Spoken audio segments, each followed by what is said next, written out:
Good morning po sa inyo lahat. Isa pang muli yugto ng ating daily Bible blessings. Pamagat po ng ating araling umaga ay naligtas, binago, nagbibigay. Naligtas, binago, nagbibigay. Kung tayo po maminamal ay nagbago na sa loob, dapat may magitang pagbabago, di po ba, sa labas.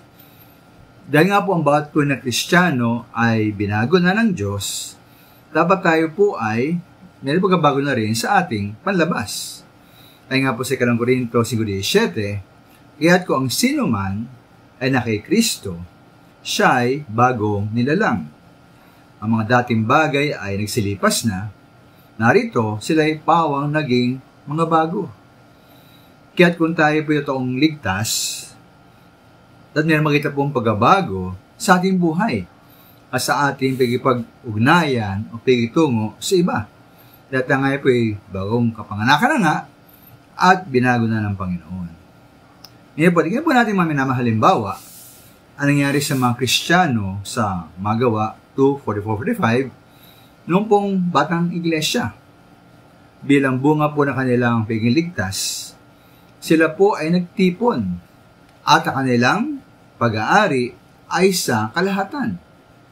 Pinagbili nila ang kanilang mga pag-aari at kayamanan at ipinamahagi sa lahat ayon sa pangailangan ng bawat isa.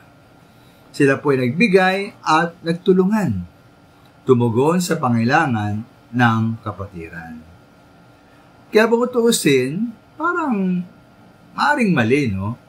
Ang ginagawa ng mga ibang iglesia at mga gawain upang ang mga tao kasama na ang mga bagong ligtas, ay maingganyo na patuloy na dumalo sa panambahan at makibagay sa gawain. Mari po ibang iglesia mga gawain ay nagbibigay sa mga tao ng pagkain, ng damit, ng gamot, ng school supplies at iba pa. Hindi po, wala naman pong masamang tumulong sa mga tao, di po ba? Ngunit hindi kayo ito magturo sa mga tao na lagi umaasang tumanggap.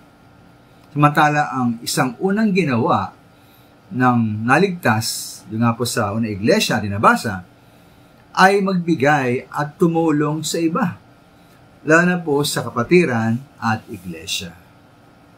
Kaya mga minamahal, tayo po ba totoong binago na? Tayo ba'y napanganak na muli? Bago na po tayo? Dapat po na bago na rin ang ating pag-ibigay at pagtulong sa iba. Na kung dahil tayo po'y lagi umaasa lamang, tatanggap, na ngayon po'y tayo masigasig na magbigay at tumulong, lalo na po sa kapatiran. Maraming salamat po.